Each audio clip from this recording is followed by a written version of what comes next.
Ce samedi sur RFI, Écho d'ici, écho d'ailleurs, Bruno Faure. 2023 sera une année d'incertitude sur la sécurité alimentaire. Comment imaginer des modèles agricoles plus adaptés pour que l'Afrique devienne moins dépendante des autres? Une nouvelle agriculture plus respectueuse aussi de l'environnement. Émission en partenariat avec 10 autres médias français et africains. Écho d'ici, écho d'ailleurs, avec la BOAD, tous les samedis à 10h10 TU sur RFI.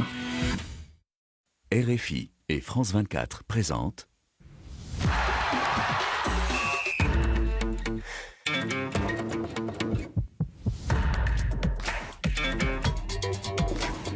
Radio Foot International, le Café des Sports, Annie Gasnier.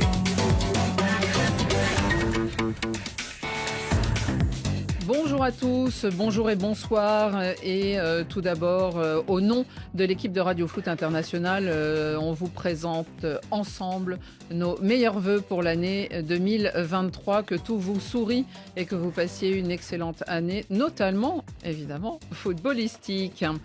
Je vous dirai moi Feliz Ano Novo, c'est en brésilien et vous allez bien vite comprendre pourquoi.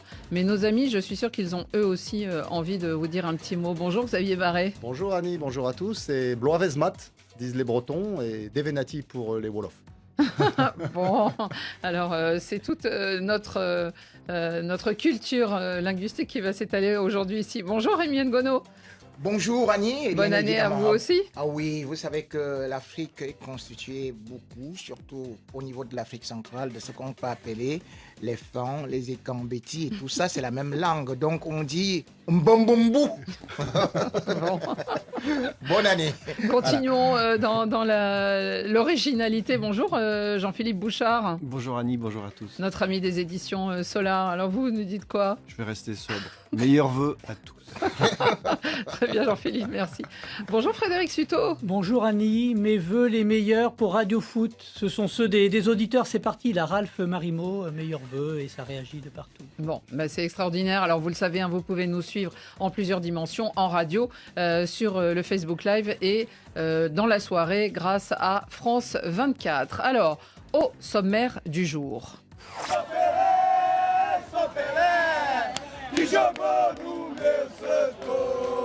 O Pelé é eterno. O Edson Arantes do Nascimento foi embora, mas o Pelé é eterno, entendeu? Pelé é eterno. Pelé éterno, Pelé éternel, la disparition du roi du football. Vous le savez, aujourd'hui c'est l'épiphanie, c'est le jour des rois. Et nous reviendrons donc sur ce joueur de renommée mondiale disparu il y a très peu de jours, à peine une semaine, le premier à être une star internationale de cette dimension, le seul et unique aussi à avoir remporté 3 Coupe du Monde. Pelé, pourquoi cette admiration pour un joueur des années 50-60 que finalement peu de gens existants aujourd'hui ont vu jouer? Et pourquoi les grandes stars du football qui lui ont succédé, notamment les brésiliennes, ont boudé ses funérailles au Brésil? En tout cas, le successeur de Pelé existe-t-il? On se posera la question. Les Brésiliens, vous les entendrez, ont un petit faible pour un certain attaquant français, il s'appelle Kylian Mbappé et vous comprendrez pourquoi. Cristiano Ronaldo rebondit en Arabie Saoudite. La star portugaise a signé à Al Nasser, un grand club, le club de Riyad, la capitale de ce pays du Proche-Orient. Que cherche Cristiano Ronaldo, CR7, lui qui a déjà tout gagné en Europe? L'Arabie Saoudite est-elle la nouvelle destination, le nouvel Eldorado des grands footballeurs, voire des compétitions? On le sait déjà. Et puis il y aura évidemment vos cartons et les nôtres pour bien commencer cette année 2023. Et pour bien commencer justement au générique de l'émission, les fidèles, David Finzel et Sarah-Lou Bakouche, Laurent Salerno, et pour les moyens vidéo, Swell Kedir et Yann Bourdela. Le Café des Sports, les débats sont ouverts.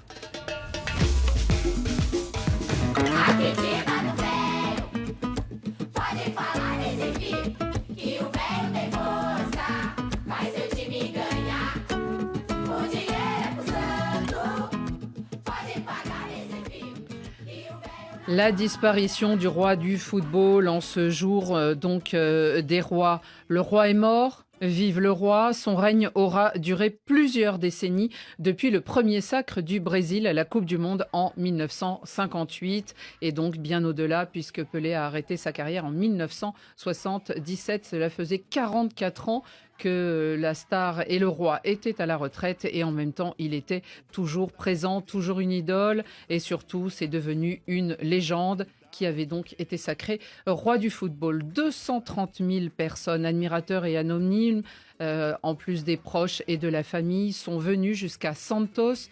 Son corps avait été déposé dans le rond central sur la pelouse du club de Santos, là où il a joué pendant 18 ans. Et cette veillée a duré 24 heures. Jonas était l'un de ces personnages.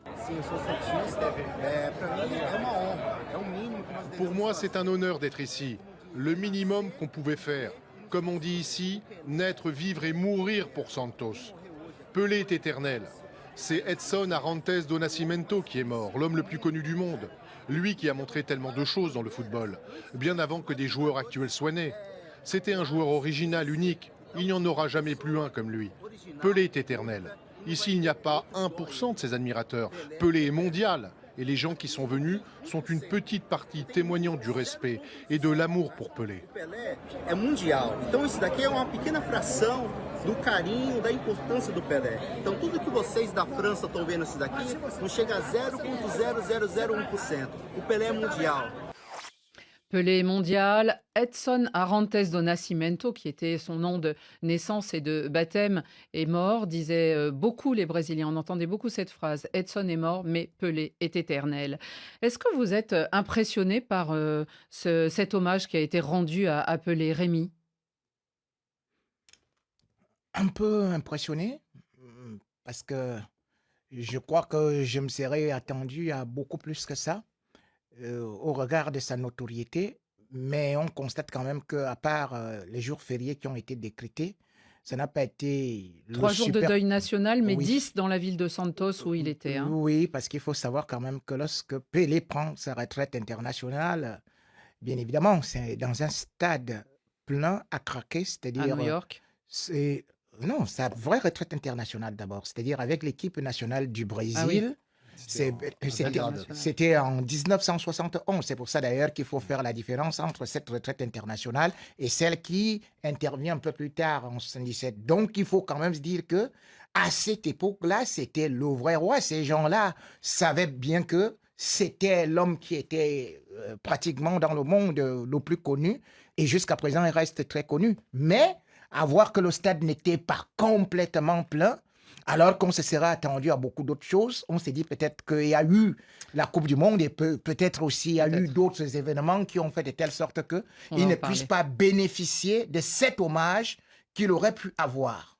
Xavier, sur quand même tout cet hommage populaire, 230 000 personnes qui attendaient 3 heures, peut-être plus parfois, avec un soleil qui était vraiment très violent. Et pour passer quelques secondes devant... Voilà, on n'avait pas le droit de s'arrêter d'ailleurs devant le cercueil. C'est vrai que c'est déjà formidable qu'il y ait eu autant de monde qui se soit déplacé juste pour ça. Parce qu'en plus, il y avait des émissions de télévision en continu, donc l'événement était suivi en permanence par les différents médias. Ça démontre quand même que c'était un personnage absolument hors norme. Maintenant, effectivement, les circonstances, le changement de pouvoir politique, la déception liée de l'élimination du Brésil dès les quarts de finale de la dernière Coupe du Monde, peut-être que ça a un peu perturbé cet hommage. Mais dans le monde, je crois qu'il y a enfin, au niveau mondial, il y a eu quand même une reprise de l'événement de façon extraordinaire. Ça démontre que ça reste le plus grand joueur vraiment du football de tous les temps. Frédéric? Non, moi j'aimerais revenir. La Coupe du Monde, on était à Doha pour la couvrir, cette Coupe du Monde.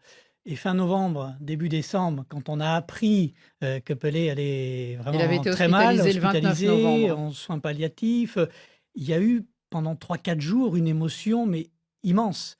Et il suffisait d'aller rencontrer tous les supporters brésiliens qui étaient là. Ils se préparaient à ce moment-là à ce qu'on leur annonce à tout moment la mort de Pelé. Tite, en conférence de presse, il ne parlait quasiment que de ça. Il y avait des images de projetées dans les stades quand le Brésil jouait. Et puis bon, on a compris sur ensuite qu'il allait sans doute tenir encore un petit peu. Mais il y a eu, à un moment donné, on s'est dit Pelé va mourir pendant le mondial. Et peut-être que là, l'émotion aurait été encore plus grande. Je ne sais pas.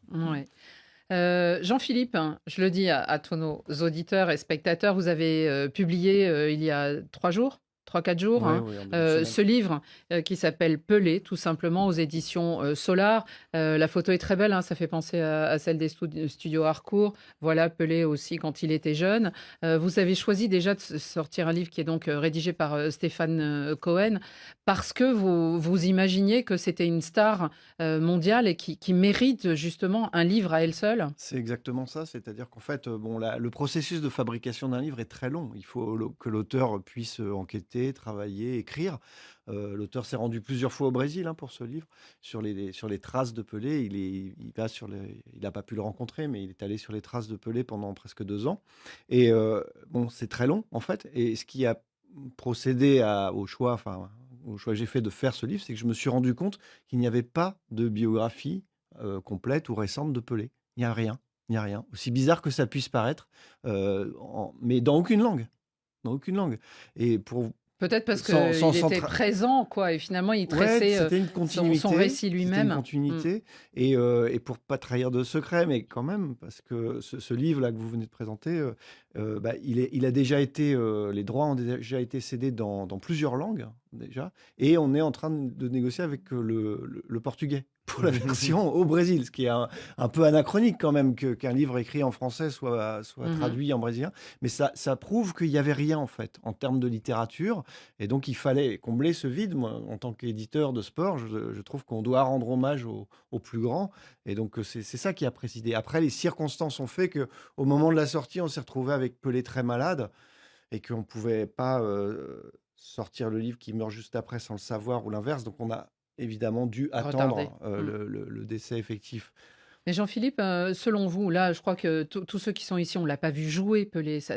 Véritablement, son dernier succès, et ce qui le fait rentrer dans la légende, on connaît son fameux geste en 1970, lorsqu'il remporte pour la 3e fois cette Coupe du Monde, que les politiciens, en plus, avaient un peu forcé à jouer, parce qu'au départ, Pelé ne voulait plus la disputer après les déceptions de Il 1962. souhaitait même arrêter le football à 26 ans. Voilà, et de 1966.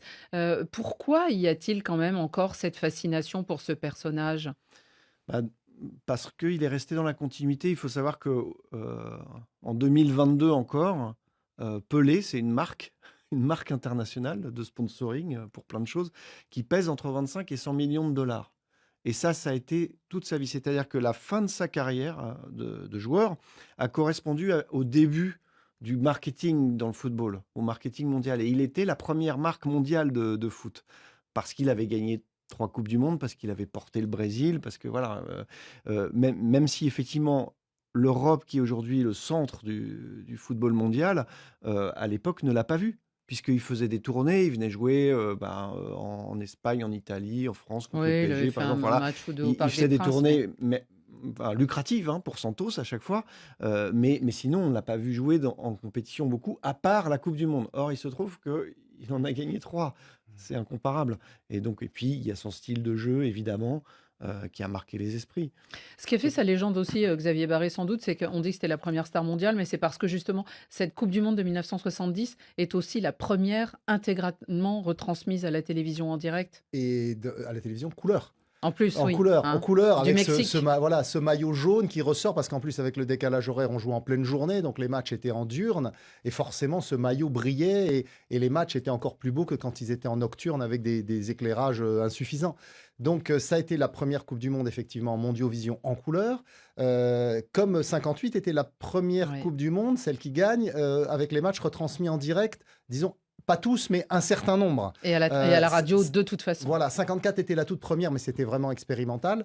La télévision est vraiment arrivée en 58. Et donc, il a connu, il est arrivé au bon moment, je serais tenté de dire. Il est possible qu'il y ait eu des joueurs brésiliens aussi talentueux avant, notamment Léonidas en 1938 ou Ademir en 1950.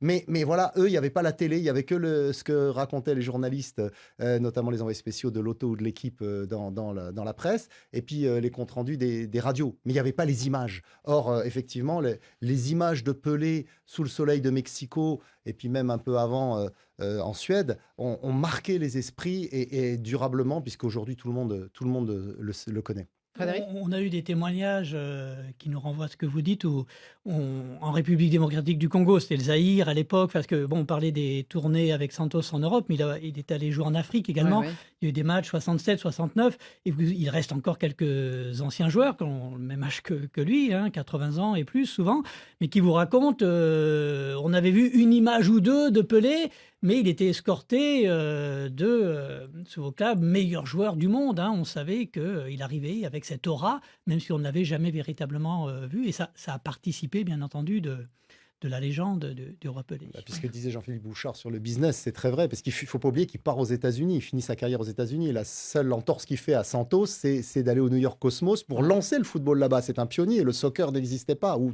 tellement peu. Et donc, du coup, là, il s'est retrouvé en plus bien marketé, bien formaté par les businessmen américains. En plus viendront Beckenbauer, grand joueur à l'époque, vainqueur de la Coupe du Monde en 74 avec l'Allemagne. Donc, il y avait en plus... Ils ont joué ensemble seulement 6 mois au New York Cosmos, mais Beckenbauer a dit il m'arrivait parfois pendant le match de m'arrêter et de le regarder jouer. Beckenbauer au sujet de Pelé. Ouais, donc c'est intéressant. Et ce qui est amusant aussi, c'est cette Coupe du Monde qu'il tient dans les mains. Lui, il l'a gagnée 3 fois. C'était la Coupe Jules Rimet, on l'appelait aussi comme ça, une petite Coupe du Monde. Et cette Coupe du Monde, à la 3e, la FIFA à l'époque décidait de la donner. L'attribuer définitivement. Voilà, au pays. Ils l'ont attribuée au Brésil. Malheureusement, elle avait été volée au siège de la Confédération brésilienne de football et elle a été fondue malheureusement par les voleurs parce qu'elle était véritablement en or. Elle datait des années 30, donc c'était du vrai or. Et cette Coupe du Monde, malheureusement, n'existe plus. Et depuis, il y a celle qu'on connaît. En tout cas, il y a une chose qui a fait beaucoup débat au Brésil et qui a beaucoup surpris, c'est que les grandes stars du football ne sont pas venues ou très peu venues. De celle de 1970, ça on peut le comprendre parce que ce sont maintenant des vieux monsieur. Il y a eu juste Clodoaldo et puis les partenaires de Pelé du Santos, donc qui habite dans le coin, mais sinon des quadruples et quintuples champions du monde. Et Pelé était là à chaque fois. Pelé les a encouragés. Le Pelé était à la compétition, voire commenté à l'époque pour la chaîne Globo. Mais on pense à Ronaldo, on pense à Rivaldo, on pense aussi à Cafu, ceux de 1994. Alors il y a Mauro Silva de 1994, c'est le seul qui se soit déplacé. Il y a quand même 3 joueurs qui ont envoyé d'énormes couronnes de fleurs. C'était Ronaldo, Romario et Neymar. Est-ce que c'est surprenant que ces stars, Jean-Philippe, ne se soient pas déplacés? Malheureusement, non.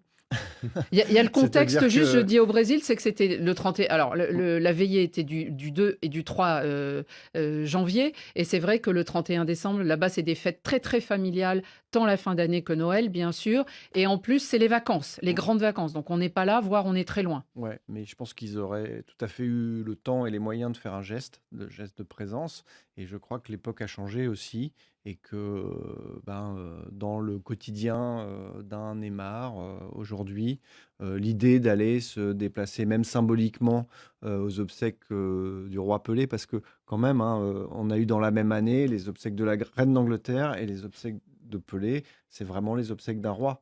Ça nous renvoie exactement, c'est les mêmes images de procession, d'attente, des gens qui restent 2 secondes devant un cercueil et puis qui passent, mais au moins ils ont été là. Ce geste-là, symboliquement, que des centaines de milliers de gens ont fait au Brésil, Anonyme. voilà, peut-être des millions de gens en Angleterre pour la reine d'Angleterre. Dont Beckham. Voilà, les joueurs les plus grands joueurs brésiliens d'aujourd'hui ne l'ont pas fait et c'est un peu déplorable parce que finalement c'est quand même un bout de leur histoire qui s'en va et d'une certaine façon par ce geste-là, cette absence de geste en fait, ils effacent un bout d'histoire quand même de leur football.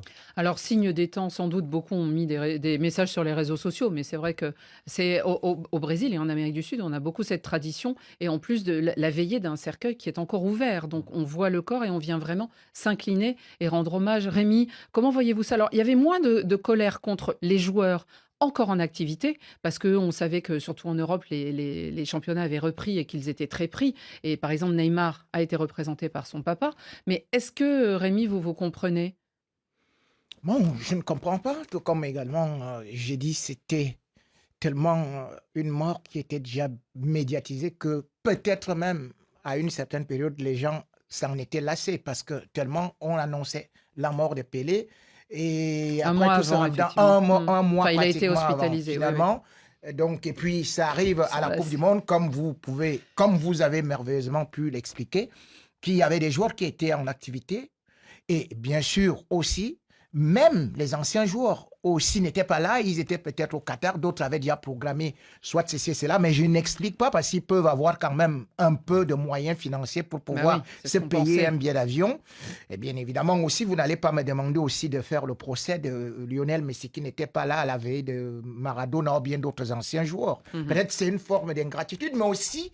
Comme on peut dire aujourd'hui, vous allez me parler de Cafou. Bon, c'était pas l'époque Pelé. Parce que l'époque Pelé, comme on dit quand même... Il était le capitaine de 94, justement. Ceux qui renouent, enfin de 2002. Ceux qui renouent. Donc, on voit quand même aujourd'hui aussi, comme justement toute la population brésilienne, d'ailleurs, la moyenne d'âge, c'est 33 ans. Beaucoup même n'ont pas connu Pelé. Ils ont entendu parler.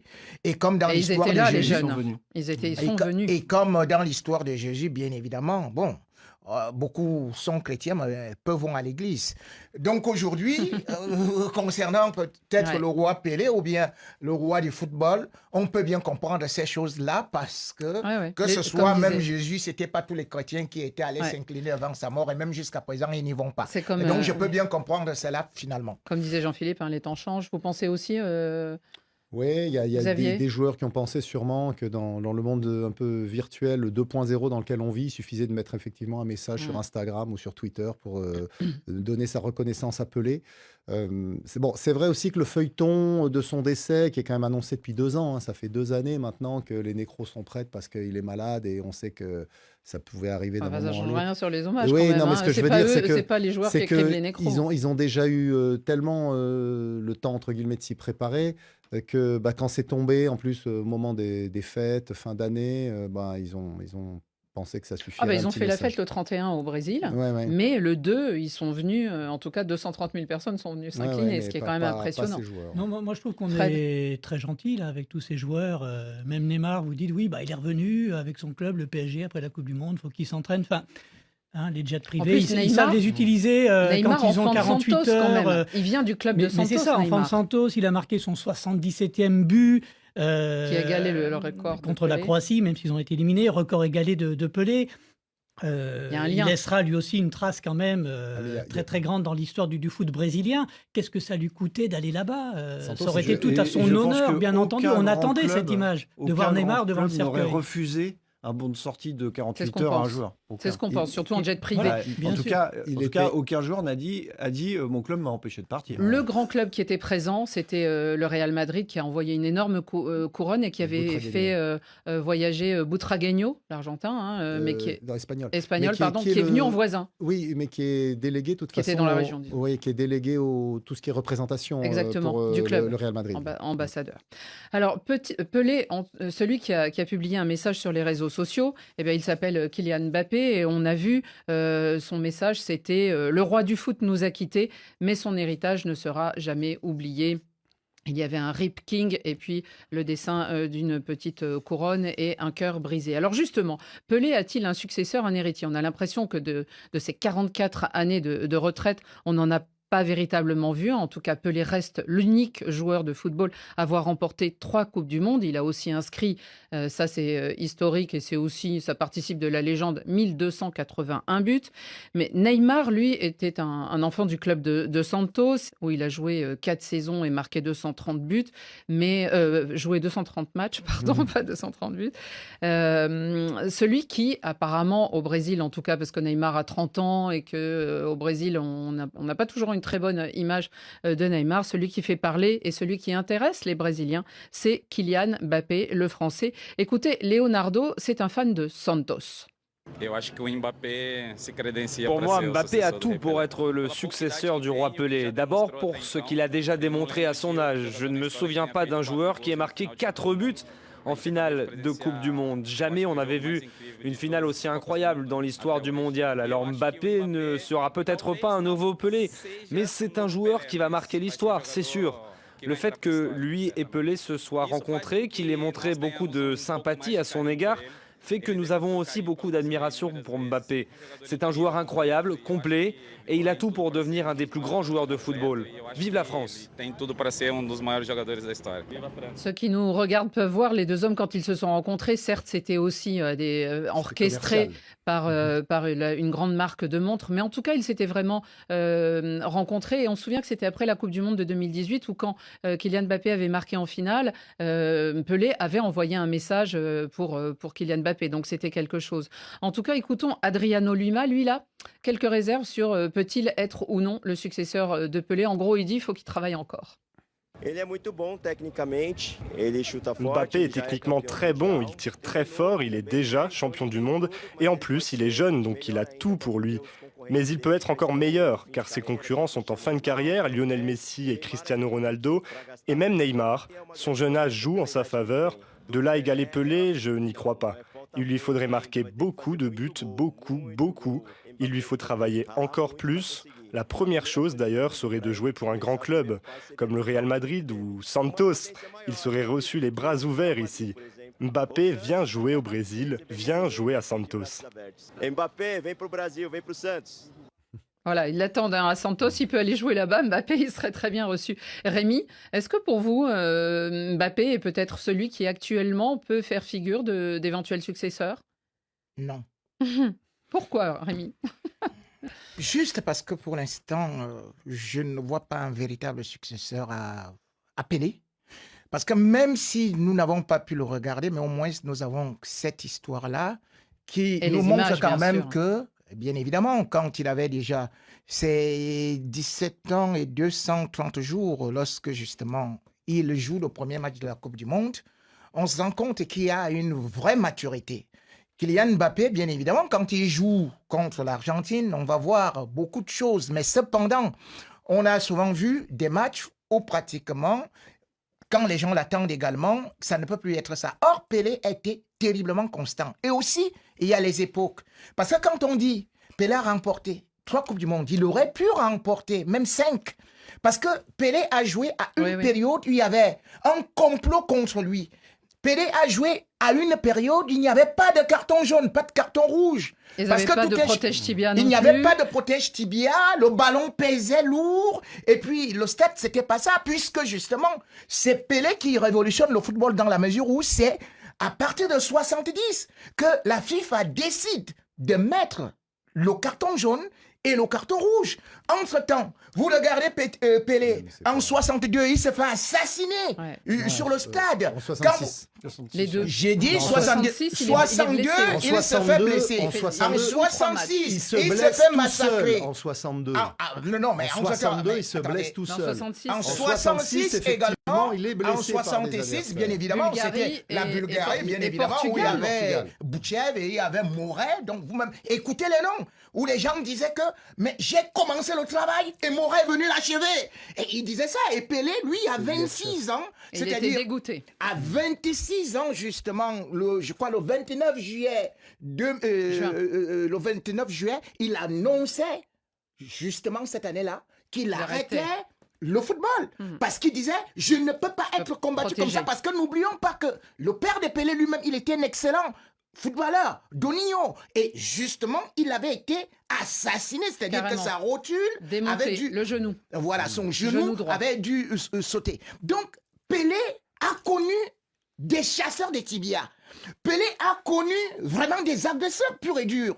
Mais Pelé a su remonter. Et d'ailleurs, quand on parle d'une Coupe du Monde comme celle de 70 où il revient, il faut quand même se dire qu'il avait déjà dit j'arrête et finalement, on lui dit tu peux revenir. Et quand il arrive finalement, on va voir que justement, il va inscrire, je crois, il va inscrire aussi buts pendant cette Coupe du Monde-là, contrairement à d'autres aujourd'hui qu'on est en train d'applaudir que oui, il a inscrit, oui, mais si c'est ceci et cela, il a inscrit les buts à la Coupe du Monde, mais c'était des pénaltys. Pelé, il prenait la balle, il driblait, il te faisait devenir sous, et après il mettait le but. Le gardien lui-même applaudissait comme ça là, et même l'arbitre courait, ne savait plus quoi faire. Voilà Pelé, il n'y a pas d'héritier. Jean-Philippe. Alors, je ne suis pas aussi véhément que Rémi. Moi, je dirais pas parce encore. Que les auditeurs sont contents, Rémi s'est réveillé. C'était Where is Rémi? Où il est? Et là, ça y est, là, c'est parti. Ça y est, il est parti. 2023 est lancé. Mais moi, je dirais pas encore parce que, en fait, quand Mbappé a explosé à Monaco, tout de suite dans son style de jeu, sa façon de prendre le ballon, de dribbler, de provoquer, on s'est dit il y a du Pelé dans ce joueur-là. Que va-t-il se passer? Bon, paf, derrière, il gagne la Coupe du Monde, extraordinaire. À 18. Voilà, là, c'est déjà une façon de marquer, de s'inscrire dans les traces de la légende. Là, celle-ci, on l'a vu prendre la main sur... c'est devenu le leader de l'équipe. Plus seulement un leader technique, mais carrément le leader, on l'a vu en finale, c'est lui qui sonne la révolte. C'est super important. Donc là, il commence à peser sur ses équipes, et y compris dans son équipe au PSG. Alors après, il a 24 ans, hein, donc il a toute l'histoire à écrire. Il y a la question du palmarès, il y a la question de l'aura, il y a tout ça, tous ces points-là qui diront si effectivement il peut être l'égal de Pelé, mais il est dans les traces. Oui, à part qu'il a raté une étape là. Oui. Parce qu'il pouvait avoir, comme Pelé, 2 Coupes du Monde à 24 ans, ou à 23 pour Pelé. Et bon, il en a qu'une. Il a tout fait pour un il n'est pas passé loin, effectivement. C'est ce qu'ils nous disent. Ça nous a offert une finale extraordinaire. Même au Brésil, elle a été perçue comme ça. Mais il n'a pas gagné 3 Coupes du Monde. Là, je rejoins un peu Rémi Ngono. 2 fois en finale. Voilà, je rejoins un peu Rémi Ngono, ce qui est assez rare. Hein, mais c'est vrai qu'un héritier à Pelé, qui gagne 3 Coupes du Monde. Alors, effectivement, c'est encore possible pour Kylian Mbappé. Mais à mon avis, ça sera quand même très compliqué. Frédéric, les auditeurs, ça les fait plutôt sourire. Hein, et ils disent non, il n'y a pas photo entre les deux. Et ils nous rappellent que s'il devait y avoir un héritier, actuellement, il est argentin. Et c'est Lionel Messi. On nous parle beaucoup de Lionel Messi là sur le fil Facebook. Pardon. Oui, alors, en dehors des ballons FIFA qu'on lui offre là, qu'est-ce que tu es en train de raconter là? En dehors de ces arbitres qui ne protégeaient pas Pelé. Lui maintenant, Messi se lève là, il dit à l'arbitre, tu comprends? Tu sais pas encore, allez, je t'envoie à la maison. Et finalement, la FIFA dit, Messi, pardon, on te donne le ballon d'or. On enlève l'arbitre.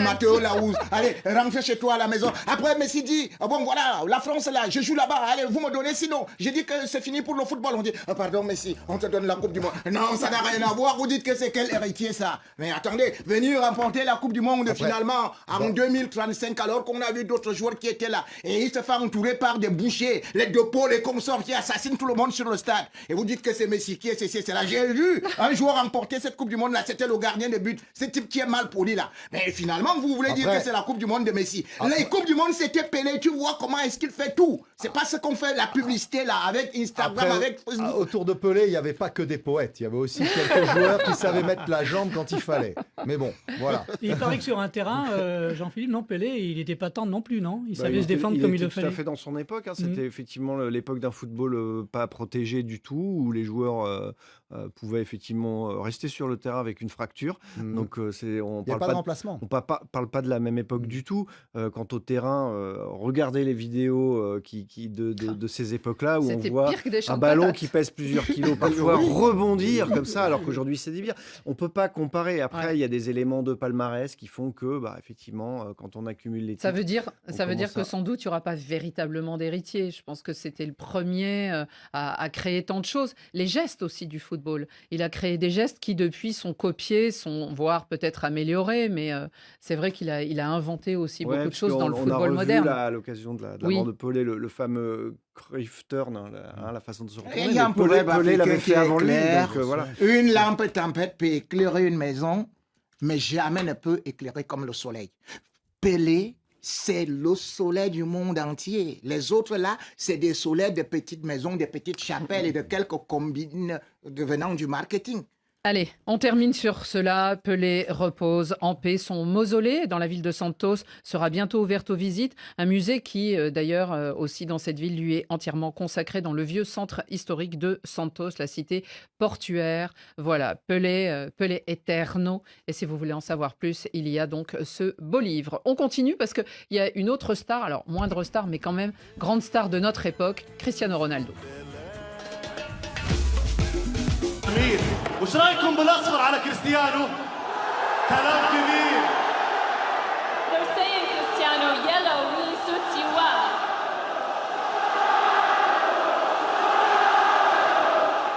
Alors lui, il n'est pas encore retraité malgré son âge très avancé dans le monde du football. Il a 37 ans. C'est évidemment la star portugaise. Juste avant la Coupe du Monde, vous vous en souvenez, il a quitté avec fracas son club de Manchester United.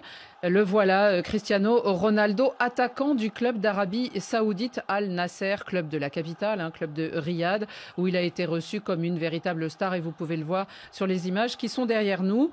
Il a fait une conférence de presse très longue, il a répondu à toutes les questions. La presse espagnole avait un peu levé le lièvre déjà pendant la Coupe du Monde, mais on n'avait pas trop le temps de parler de ça. C'est impressionnant, Rémi, sur le plan financier, n'est-ce pas ? 200 millions d'euros par an, 16 millions d'euros par mois, 548 000 euros par jour, 380 euros par minute. Il faut que je vous le donne. 200 millions d'euros sur 2 ans et demi, non C'est la durée du contrat. Non, monsieur. C'est...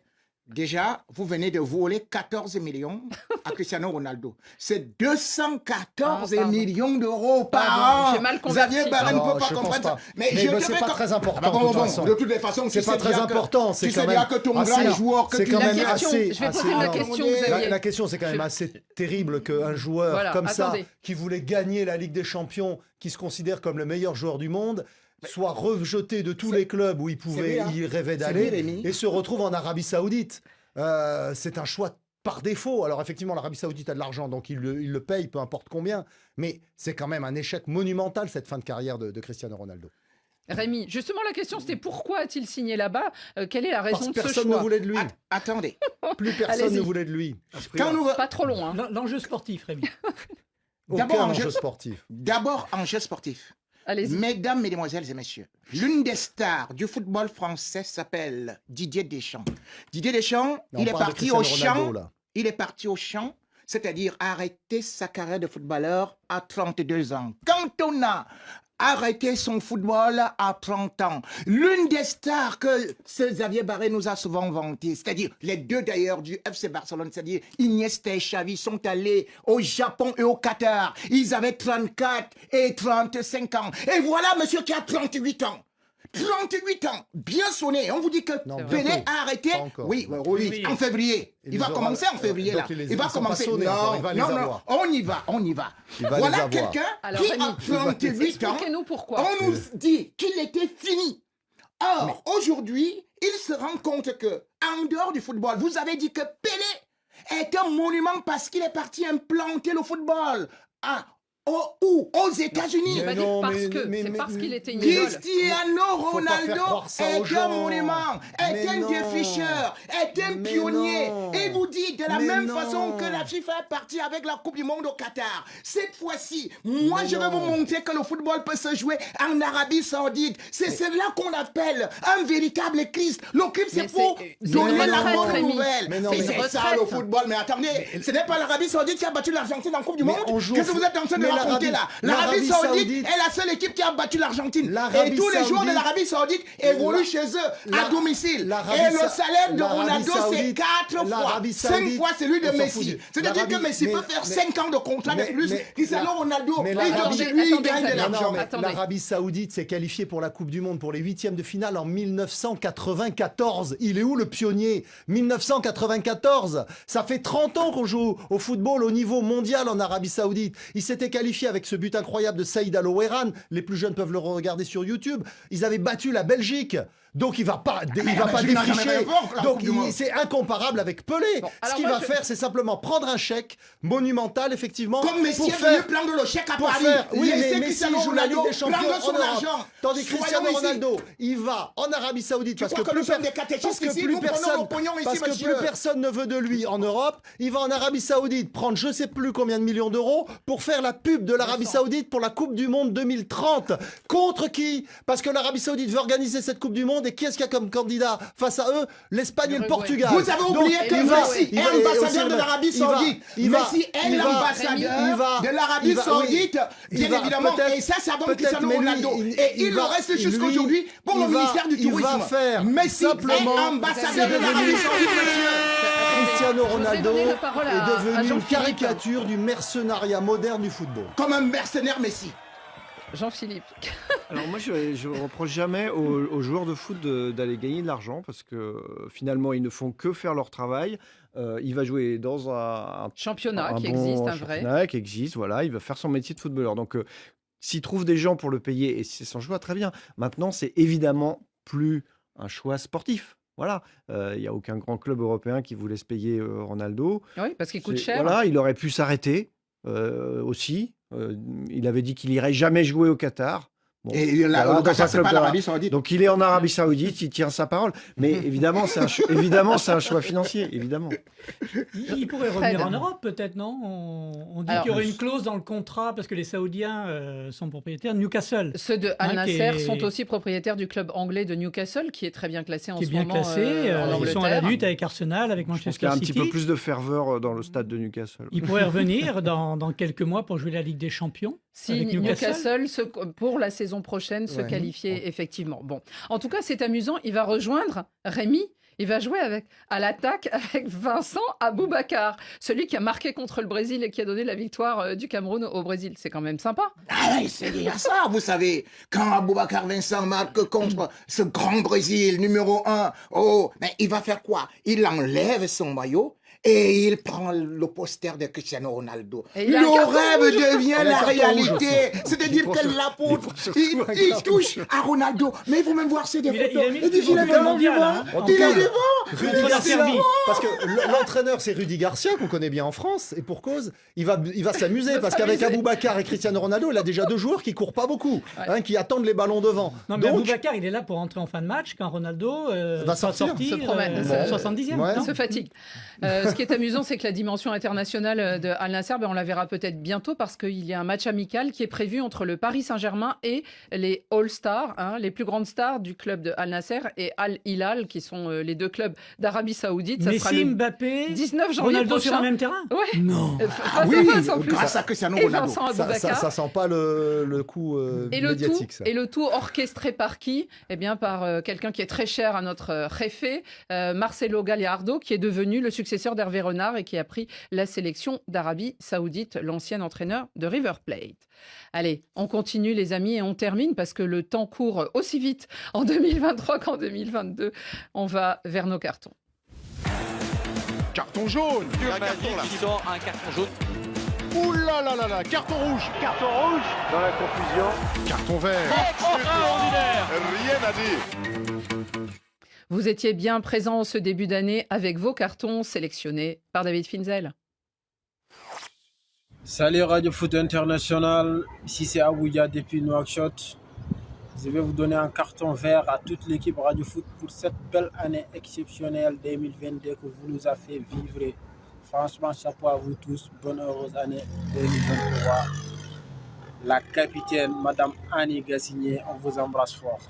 Bisous, ciao, ciao. Salut Radio Foot, c'est Malik Ba depuis Pointe-Noire au Congo-Brazzaville. Je donne un carton vert aux fans de football à travers le monde sans distinction pour l'hommage rendu au roi Pelé.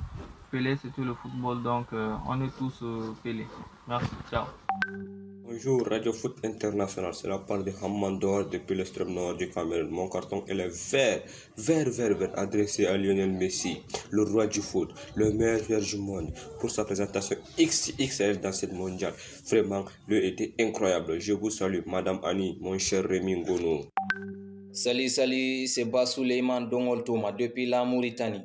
Je donne un carton vert à RFI. Pourquoi? Pour tout le service que vous m'avez servi lors du mondial au Qatar 2022. Parce que tout simplement, c'est impossible de s'asseoir en Afrique ici en regardant un match de football à 10h du matin, à 13h, même à 15h. Même les samedis, c'est impossible.